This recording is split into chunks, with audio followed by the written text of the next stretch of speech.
आई ही केवळ नातेसंबंध नाही, तर ती संस्कारांची शाळा असते. हरिभक्त परायण सुनीताताई कातोरे. कनोली येथे कैलासवासी कमळाबाई ठकाजी वरपे यांचे प्रथम पुण्यस्मरण भावपूर्ण वातावरणात संपन्न. संगमनेर तालुक्यातील कनोली येथे वरपे वस्तीवर कैलासवासी कमळाबाई ठकाजी वरपे यांच्या प्रथम पुण्यस्मरणाचा कार्यक्रम गुरुवार दिनांक 1 जानेवारी 2026 रोजी सकाळी 10 वाजता अत्यंत भावनिक व श्रद्धामय वातावरणात पार पडला. आयुष्यभर कुटुंब, नातेसंबंध, संस्कार आणि माणुसकीची शिकवण देणाऱ्या कमळाबाईंच्या स्मृतींना उजाळा देण्यासाठी सामाजिक, राजकीय, धार्मिक, व्यावसायिक क्षेत्रातील मान्यवर तसेच पंचक्रोशीतील ग्रामस्थ मोठ्या संख्येने उपस्थित होते. कार्यक्रमात हरिभक्त परायण सुनीताताई गीतेश कातोरे गजे यांचे आई या विषयावर सुश्राव्य कीर्तन झाले. आईच्या मायेची, त्यागाची आणि निस्वार्थ प्रेमाची महती त्यांनी आपल्या ओघवत्या वाणीने उलगडून सांगितली. आई ही केवळ नातेसंबंध नाही, तर ती संस्कारांची शाळा असते, असे सांगताना उपस्थितांच्या डोळ्यातून अश्रू अनावर झाले. कीर्तनादरम्यान आईविषयीची कृतज्ञता, तिच्या आठवणी आणि तिच्या शिकवणी जीवनात कशा मार्गदर्शक ठरतात याचे हृदयस्पर्शी दर्शन घडले. यावेळी आलेल्या मान्यवरांनी कैलासवासी कमळाबाई ठकाजी वरपे यांना भावपूर्ण श्रद्धांजली वाहत कैलासवासी कमळाबाई वरपे या कुटुंब वत्सल, शांत, समंजस व प्रेमळ स्वभावाच्या होत्या. कुटुंबातील प्रत्येक घटकाला एकत्र बांधून ठेवणारी, दुःखात आधार देणारी आणि आनंदात पुढे असणारी अशी त्यांची ओळख होती. त्यांच्या संस्कारांचा ठसा आज त्यांच्या मुलांमध्ये, सुना, जावयांमध्ये व नातवंडांमध्ये स्पष्टपणे दिसून येतो, अशी भावना उपस्थितांनी व्यक्त केली. यावेळी वरपे कुटुंबियांच्या वतीने गगनगिरी महाराज मंदिरासाठी व खंडोबा महाराज मंदिरासाठी देणगी देण्यात आली. या पुण्यस्मरण प्रसंगी शोकाकुल कुटुंबियांमध्ये मुलगे नानासाहेब ठकाजी वरपे, संजय ठकाजी वरपे, भीमाशंकर ठकाजी वरपे, जावई अशोक रामनाथ वाबळे व मुरलीधर बाबासाहेब डांगे, मुली सौ मालती साहेबराव वरपे व सौ शशिकला अशोक वाबळे यांच्यासह नातवंडे व नातजावई उपस्थित होते. कार्यक्रमाचे आयोजन समस्त वरपे पाटील परिवाराच्या वतीने करण्यात आले होते. कैलासवासी कमळाबाई वरपे यांच्या स्मृतींना व कार्याला हीच खरी आदरांजली ठरेल अशा भावना व्यक्त करत कार्यक्रमाची सांगता झाली. स्नेही कैलासवासी कमळाबाई ठकाजी पाटील वरपे हे आपल्यातून जाऊन आज 1 वर्ष झालं. त्यांच्या दाऱ्यानं त्यांच्या कुटुंबावर, नातेवाईकावर जे दुःख झालं त्या दुःखातून परमेश्वराने सावरण्याची शक्ती द्यावी. मी आमच्या चोळके कुटुंबाच्या वतीनं तसेच गणेश परिसराच्या वतीनं व आपल्या राज्याचे जलसंपदा मंत्री माननीय नामदार राधाकृष्ण विखे पाटील यांच्या वतीनं भावपूर्ण श्रद्धांजली अर्पण करतो आणि थांबतो. मरणाच्या निमित्तानं दुःखित अंतकरणाने उपस्थित सर्व नातेवाईक, मित्रपरिवार, त्याचप्रमाणे समस्त ग्रामस्थ. यापूर्वी आपण बघितलं कैलासवासी ठकाजी नामदेव वरपे आणि कैलासवासी स्वर्गीय कमळाबाई ठकाजी वरपे यांचा धार्मिक आणि सामाजिक कार्यामध्ये नेहमीच मोठा वाटा राहिलेला आहे. तीच आई आणि वडिलांची जी परंपरा आहे, ही परंपरा आजही त्यांची 3ही मुलं जोपासत आहेत. आपल्या या आईच्या प्रथम पुण्यस्मरणाच्या निमित्तानं कनोली गावाचे ग्रामदैवत साकर्टे खंडोबा या खंडोबा मंदिरासाठी या वरपे परिवारानं 15,000 रुपये देणगी दिलेली आहे. या देणगीचा स्वीकार सीताराम नाना पाटील वरपे, त्याचप्रमाणे कामगार पोलीस पाटील नानासाहेब काशीनाथ वरपे आणि माजी उपसरपंच तुकाराम काशीनाथ वरपे यांनी करायचं आहे. ती देणगी त्यांच्याकडे सुपूर्द करतील नानासाहेब ठकाजी वरपे, संजय ठकाजी वरपे आणि बीर कनोली. या मंदिरासाठी सुद्धा या वरपे परिवाराने देणगी दिलेली आहे. त्यांच्या या पुण्यस्मरणाच्या निमित्तानं त्यांनी काही पाकिट त्यावेळेस खंडोबा मंदिरासाठी दिलेलं होतं.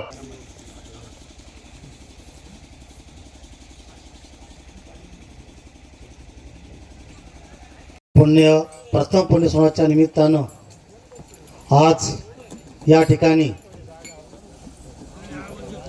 हरिभक्तपरायण सुनीताताई कातोरे यांनी अत्यंत सुश्राव्य अशी कीर्तनरूपी सेवा आपल्याला दिली.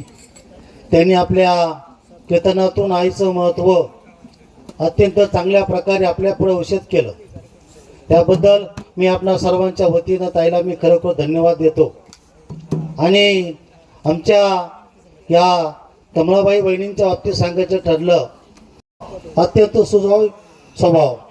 त्यांची 3 मुलं, मुलगी, सुना, नातवंड यांनी त्यांच्या बरेच दिवस त्या आजारी होत्या.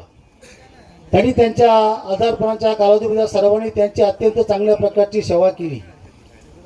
आणि ज्या ज्यावेळेस आम्ही त्यांना भेटायलो त्यावेळी त्या सांगा त्या कधी आपल्या आजाराला कधी घाबरल्या नाही. अत्यंत धाडसानं त्या सामोऱ्या जायच्या. आणि अशा प्रकारे त्यांना आपल्यातून जाऊन आज 1 वर्ष होत आहे. त्यांचं नानासाहेब असेल, संजू असेल, भीमाशंकर असेल, त्यांची एक मुलगी शशिकला असेल, यांचं मातृसत्र एक कायमचं हरपलं गेलं. आणि त्यांना आपल्या मातेचं दुःख होणे त्यांना साहजिकच आहे. असो, आपणा सर्वांच्या वतीने मी त्यांना श्रद्धांजली अर्पण करतो. कमळाबाई टकाजी वरपे या मातोश्रीला आपल्यातून जाऊन 1 वर्ष पूर्ण झालं. आणि आमचे मित्र नानासाहेब खरं तर एवढे गुणी आहेत की सर्व आज जो समाज जमला त्यांच्या प्रेमामुळे, त्यांचे बंधू जे असतील त्यांच्या प्रेमामुळे. खरं तर नानासाहेब आणि आम्हाला नागपूरला कृषी प्रदर्शनासाठी जाण्याचा योग आला होता. तेव्हा त्यांचा स्वभाव कळाला. खरंच फार प्रेमळ व्यक्तिमत्व आहे. खरोखर नानासाहेब तुमचे जे बंधू असतील, तुमच्या मातोश्री गेल्या, आमच्या मातोश्री गेल्यासारखंच आहे. तर या ठिकाणी या मातोश्रीच्या आत्म्याला ती शांती लाभो अशी परमेश्वराची प्रार्थना करतो. अमृतवाहिनी बँकेचे सर्व संचालक सभासद यांच्या वतीनं तसेच या तालुक्याचे भाग्यवदाते नामदार बाळासाहेब थोरात यांच्या वतीनं भावपूर्ण श्रद्धांजली. मातोश्री कमळाबाई ठकाजी वरपे यांच्या प्रथम पुण्यस्मरणाच्या निमित्तानं या ठिकाणी उपस्थित आहोत. आणि त्या निमित्ताने या ठिकाणी हरिभक्तपरायण सुनीताताई कातोरे यांनी जी कीर्तनरूपी सेवा केली त्यांच्या आपणा सर्वांच्या वतीने ऋण व्यक्त करतो. आणि आत्ताच आपल्या मधुर अशा वाणीतून ताईंनी सांगितलं की आज या मातेचा मोक्षाचा दिवस. आणि सरांनी सांगितल्याप्रमाणे या मातेला मोक्ष तर मिळणारच आहे. कारण या कुटुंबावर या मातापित्यांनी जे संस्कार केले ते संस्कार आज आम्ही बघत आहोत. ताई, खरोखर आज यांचे मुलं असतील, मुलगी असेल, त्यांचे सुना, नातू सर्व या ठिकाणी आज या गावामध्ये अतिशय चांगला उद्योग व्यवसाय करतात. आणि सामाजिक आध्यात्मिक कार्यामध्ये देखील यांचा मोठा सहभाग असतो. असं हे एक आदर्श कुटुंब या मातापित्याने घडवलं.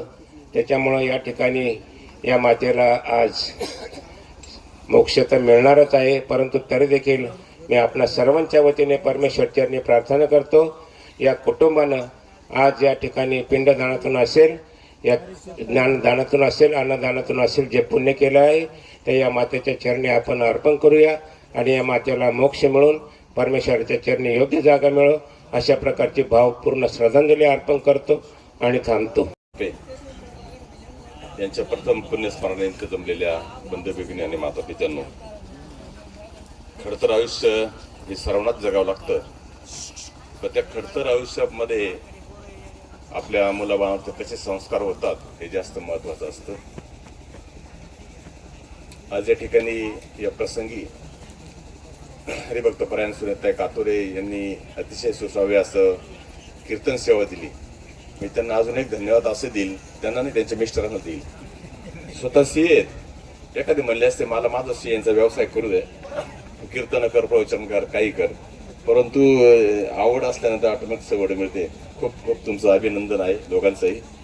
आणि एक तुम्ही चांगल्या पद्धतीनं मुलीची शाळाही घेत आहेत. आध्यात्मिकतेचे धडे आपल्या खरं म्हणजे आपल्या महाराष्ट्रातील किंवा आपल्या नवीन पिढीला हेच खरं साधन आहे. प्रवचन असेल, कीर्तन असेल, त्या प्रबोधनातून त्यांचे आचार विचार बदलण्याची गरज आहे. असो, या जुन्या काळातल्या माऊली खरं म्हणलं तर नानासाहेब, संजू भाऊ, भीमाशंकर असतील, यांच्यावरच चांगले संस्कार केले म्हणून आज चांगल्या पिढीमध्ये आपण त्यांना बघतोय. त्यांच्या संस्काराच्या धडेधडेंनी घेतले नसते तर व्यापार काय, शेती काय, काहीच झालं नसतं. नानासाहेब असं संजू भाऊ यांचा माझा 20-25 वर्षाचा संबंध, नातेसंबंध तर आहेच, पण व्यवसायानिमित्त चांगला संबंध, अतिशय प्रामाणिकपणे व्यावहारिकता जपणारे आणि सर्व समाजातील स्तरामध्ये काम करणारे हे सर्व तीनही बंधू आहेत. नामदेव दादा असतील, नामदेव ठाकाजी वरपे, हेही मागे 2-3 वर्षापूर्वी आजारी असताना, विशेष म्हणजे त्यांची भगिनी त्यावेळेस एक आजारी होती. म्हणजे एवढं सगळ्यांचे आजारपण, आईचं आजारपण, सर्व या सुनांनी असेल, मुलांनी असेल, सर्वच नातवंडांनी वगैरे असेल हे केलं. हे एक वेगळंच कार्य असतं. कारण ज्याच्यावर संस्कार असतात तेच आईवडिलांना चांगल्या पद्धतीने सांभाळतात असं मला तरी वाटतं. त्यातून हे गेले. खरं म्हणजे त्यांचे खरंच प्रतिकूल परिस्थितीतील कष्ट आणि त्या कष्टाची जाण या भावंडांनी मुलींनी ठेवली, हेच खरं महत्त्वाचं आहे. मी जास्त न बोलता आपण एकच करू शकतो की त्यांनी जे चांगले संस्कार दिलेत त्या संस्काराच्या शिदोरीची जपणूक केली, हीच खरी त्यांना श्रद्धांजली आहे असं मला वाटतं. मिळालेल्या सर्वच नातेवाईक मित्रपरिवाराच्या वतीनं, आमच्या कासर कुटुंबियांच्या वतीनं, अहमदनगर जिल्हा असोसिएशन असेल, फेडलादार असोसिएशन असेल, संगमनेर तालुका कृषी असोसिएशन असेल, सर्वांच्याच वतीनं त्यांना भावपूर्ण श्रद्धांजली अर्पण करतो आणि थांबतो. धन्यवाद. गेला त्या बापासारखा विश्वास, बापासारखा धार या जगामध्ये पुन्हा मिळत नाही. पण ऐका, ज्या दिवशी जीवनामधली आई निघून जाते, मात्र त्या दिवशी आई म्हणावं कुणाला आणि आई म्हणून कुणाला हाक मारावी हा प्रश्न पडतो. आई कुणा म्हणू मी, आई हाक मारी, ती हाक येई कानी, मज होई शोककारी.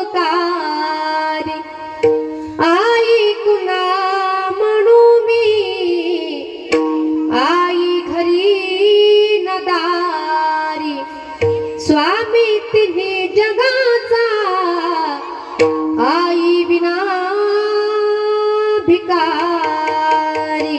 ऐका, सांगते तुम्हाला, एकदा का जीवनामधली आई निघून गेली का आईसारखं प्रेम पुन्हा मिळत नाही. पण ऐका, आज आई परिवारामधून निघून गेला. आईच्या पश्चामध्ये आईच्या मुली आहेत, महिला मंडळ. प्रत्येकाच्या घरामध्ये एक तरी मुलगी असेल. सांगेल मी तुम्हाला मुलीचं आणि आईचं प्रेम कसं असतं बघा. ज्या घरामध्ये मुलगी आहे, ज्या घरामध्ये आई आहे, त्या घरामध्ये भांड्याला भांड हे लागणारच, भांडणे होणारच. पण ते भांडण कसं असतं? माय लेकीचं भांडण दया, दुधाची उकळी, लेक धरते अबोला आई, मनाची मोकळी. घरामध्ये मुलीचं आणि आईचं भांडण होतं. मुलगी रागवते, अगं माझी आई आहेस तरी तुम्हाला बोलते. पण त्याच्या पाठीमागे आईचं प्रेमच असतायला माहिती. माझी मुलगी आज माझ्या घरामध्ये आहे, मला काहीच फरक पडत नाही, पण हीच माझी मुलगी उद्या परक्याच्या घरी जाणार, हीच माझी मुलगी उद्या सासरी जाणार आणि माझ्या मुलीला बाकीच्या समाजाने नावं ठेवू नयेत ना, अशी अपेक्षा तिची असते. आणि म्हणून तर ती आई मुलीवरती संस्कार करते. आई शिकविते तुला राग येतो लेकी, पराया माणसाशी बोलू नये काय की. समाजामध्ये आपण जीवन कसं जगावं, आपण कसं वागावं, नवे नवे आपण चालावं कसं, बोलावं कसं, कपडे घालावे कसे, अशा गोष्टी शिकवणारी आपल्या जीवनामध्ये कोण असते हो? आपली आईच असते. पण ऐका ना, दिवसा मागून दिवस जातात, महिन्या मागून महिने जातात, वर्षा मागून वर्षे सरतात आणि छोटीशी मुलगी मोठी होते, मुलगी उपवर होते, मुलगी लग्नाची होते. पण ऐका, आईला भीती वाटते, आईच्या डोळ्यामध्ये पाणी येतं. कारण का? माझी ताई आज माझ्या घरामध्ये आहे, माझी मुलगी म्हणजे माझं प्रेम आहे, माझी मुलगी म्हणजे माझा काळीज आहे. जोपर्यंत माझी मुलगी माझ्या घरामध्ये आहे ना, तोपर्यंत घरामध्ये मला कोणीही बोलू दे, कोणाचे भांडण होऊ दे, पण माझ्या आईला कोणी बोलायचं नाही अशी ठणकावून सांगणारी आपल्या घरामध्ये कोण असते हो? आपली मुलगीच असते. पण ऐका ना, मात्र हीच मुलगी लग्नाची होते, मोठी होते, मुलीचं लग्न जमतं, लग्नाचा दिवस उजाडतो, दुपारचे 12 वाजलेले असतात, ब्राह्मण देवता मंगलाष्टक म्हणतात, लक्ष्मी सारखी मुलगी बोहल्यावरती उभी दिसते. पण ऐका, आपल्या संस्कृतीमध्ये असा रिवाज आहे का जेव्हा मुलीचं लग्न लागतं तेव्हा आई काय करते हो? तुळशीला पाणी घालते. आई तुळशीला पाणी घालते. पण ऐका, आईच्या डोळ्यामध्ये सुद्धा पाणी येतं, मनामध्ये भावनांचा काहूर माजतो आणि आई रडते. माया दुरुनी पाहते, घाली तुळशीला पाणी, आठविता बालपण, अश्रू दाटली नयनी, माया माया पाझरली तिची डोळी पुसती पदरान टाका अक्षता प्रेमान शुभ मंगल सावधान. मात्र मुलीच्या लग्नामध्ये आईच्या डोळ्यामध्ये पाणी येते, त्याच्यामध्ये काय नवल सांगेल मी तुम्हाला. असं म्हणतात बाप रडत नाही, असं म्हणतात बाप रडत नाही, पण सांगेल तुम्हाला मी, बाप रडत नाही ना असं कधीच घडत नाही. प्रत्येक बाप आपल्या जीवनामध्ये दोनदा रडतो. पहिली वेळ कधी येते, ज्या दिवशी मुलीचं लग्न लागतं, मुलगी सासरी जाण्याकरता निघते, मात्र त्या दिवशी बाप रडतो. तो किती कठोर बाप असू द्या, किती स्वाभिमानी बाप असू द्या, पण आपल्या मुलीच्या प्रेमाकरता बापाच्या डोळ्यामध्ये पाणी आल्याशिवाय राहत नाही. बाप साठवीतो अश्रू वाट पाही त्या क्षणांची, जन्मभराचे रडातो लेक जाताना सासरी. मात्र किती कठोर बाप असू द्या, पण आपली मुलगी सासरी जाताना मुलीच्या प्रेमासाठी बापाच्या डोळ्यामध्ये पाणी येतं. ती पहिली वेळ. दुसरी वेळ कधी येते का, ज्या मुलासाठी हाडाचे काढ केले, रक्ताचं पाणी केलं, लहानाचा मोठा केला, मुलाला शिकवलं, सवरलं, चांगले संस्कार दिले, आणि तोच मुलगा आज बापाचा अनादर करतो, तोच मुलगा आज बापाचं ऐकत नाही, तोच मुलगा बापाला फिरून बोलला का, मात्र त्या दिवशी बापाच्या डोळ्यामध्ये पाणी येतं. लक्षामध्ये घ्या, आपला 70 वर्षाचा बाप आहे, आपला 70 वर्षाचा बाप आहे. आपला बाप शेतामध्ये नांगर धरणं करता गेला. दुपारचा 1 वाजला. बाबांना त्या ठिकाणी नांगर सोडला. बाप जेवण करण्याकरता बसला आणि बापाला समोर दिसलं की अरे माझ्या नांगराचा बैल आहे, तो बैल त्या ठिकाणी सुटला आणि दुसऱ्याच्या बांधावरती गेला. लक्षामध्ये घ्या, आपल्या 70 वर्षाच्या बापानं दुसऱ्याच्या बांधावर गेलेल्या 4 पायाच्या मुक्या बैलाला आवाज दिला आणि प्रकार असा घडला. आपल्या 70 वर्षाच्या बापाचा आवाज ऐकून दुसऱ्याच्या बांधावर गेलेला 4 पायाचा मुका बैल मागे फिरला, पण पुढचं पोरग बापाचं ऐकत नसेल ना. मात्र ही मोठी शोकांतिका आहे, हे मोठं दुःख आहे. आणि मात्र त्या दिवशी बापाच्या डोळ्यामध्ये पाणी येतं. पण मात्र ऐका, आई वडिलांची सेवा, आई वडिलांचं प्रेम, कारण आईसारखी माया आणि बापासारखं प्रेम कुणी करत नाही. तुम्ही सांगाल महाराज आम्ही रोज ऐकतो, बापावर ऐकतो, आईवर ऐकतो, पण सांगेल तुम्हाला तुकोबरे म्हणतात लेकुराचे हित वाहे माऊलीचे चित्त, आणि बापाचा महिमा सांगतात बाप करी जोडी लेकुराची ओढी. आम्ही काय बाप सांगावा, आम्ही काय आई सांगावी, पण संत म्हणतात माय बाप केवळ काशी. म्हणून आई वडिलांची सेवा आपण केली पाहिजे. नक्की आपल्या जीवनामध्ये आनंद, सुख, समृद्धी, भरभराटी होणार. आणि एका आईचं प्रेमाचं परिवारामधून निघून गेलं एक गोड असा परिवार, एवढा मोठा समाज या ठिकाणी हा जमलेला आहे. आज समाज म्हणजे आईंचे गोड संस्कार आहेत. खरं तर मला वाटतं 3 वर्षापूर्वी बाबांचं श्राद्ध आपण केलं होतं, 3 किंवा 4 वर्षापूर्वी. म्हणजे अतिशय तेव्हा पण खूप समाज होता. खरं तर हा जो काही वरपे परिवार आहे, अतिशय यांच्या बोलण्यामध्ये गोडवा आहे, वागण्यामध्ये नम्रता आहे, अतिशय चांगला असा परिवार. कारण समाज आज असा आहे, तुमचा पैसा बघून कधीच येत नाही. तुम्हाला जर माणुसकी असेल, तुम्ही जर गेला तर लोक तुमच्यासाठी नक्की येतात. पण खरंच एवढा मोठा समाज आज या ठिकाणी जमलेला आहे. हे संस्कार, आशीर्वाद आणि कृपा मात्र आई साहेबांच्या आहे. या ठिकाणी आमचे नानासाहेब दादा असतील, या ठिकाणी संजय दादा आणि भीमाशंकर दादा. अतिशय एक गोड असा परिवार आहे, एक चांगला असा परिवार. पण या परिवारामधून एक आईचं जाणं आज या ठिकाणी झालंय. पण हे परमेश्वरा, आमची आई आज आमच्या घरामध्ये नाही, आमच्या ह्या आईला सद्गती प्राप्त होऊ दे. या ठिकाणी ज्याने 2 तास उत्कृष्ट आई हा शब्द ऐकायला किती गोड वाटतं मायबाप. पण ज्या दिवशी जीवनामधली आई निघून गेली का, मात्र त्या दिवशी आपल्या आईसारखं प्रेम या जगामध्ये मिळत नाही. लक्षामध्ये घ्या, आज या परिवारामधून या आई तुमच्या आमच्यामधून निघून गेल्या. आईंच्या फोटोकडे जर बघितलं तर गोड असा आईंचा चेहरा, सात्विक असा आईंचा चेहरा, अतिशय गोड अशी आईंची मूर्ती आहे. पण खरं तर या आई या परिवारामधून निघून गेल्या. आईच्या पश्चामध्ये आईंची मुलं आहेत, आईच्या पश्चामध्ये आईंच्या मुली आहेत. पण सांगेल पुरुष मंडळ तुम्हाला, तुमची एखादी इस्टेट जर गेली ना तर ते पुन्हा मिळेल. काही पैसा जर गेला असेल तर तो पुन्हा मिळेल. पण लक्षामध्ये घ्या, या जगाच्या बाजारामध्ये, विश्वाच्या बाजारामध्ये गेलेले आई वडील आणि गेलेल्या आई वडिलांची माया या जगामध्ये पुन्हा कुठे मिळू शकत नाही. आईंच्या पश्चामध्ये आईंच्या मुली आहेत. पण सांगेल तुम्हाला, जेव्हा केव्हा रक्षाबंधन असेल, दिवाळी असेल, भाऊबीज असेल, या मुली आपल्या माहेरामध्ये येणार पण पुन्हा कधीच आपली आई आपल्या माहेरात दिसणार नाही, कारण का आई अशा गावाला निघून गेल्यात का पुन्हा परत कधीच आपल्या घरी येणार नाही. असं म्हणतात ना का डोंगराच्या आड सूर्य जातो, डोंगराच्या आड सूर्य जातो पण तो पुन्हा दिसतो, पण मात्याआड गेलेली आई पुन्हा घरामध्ये कधीच येत नाही. गेली दुरी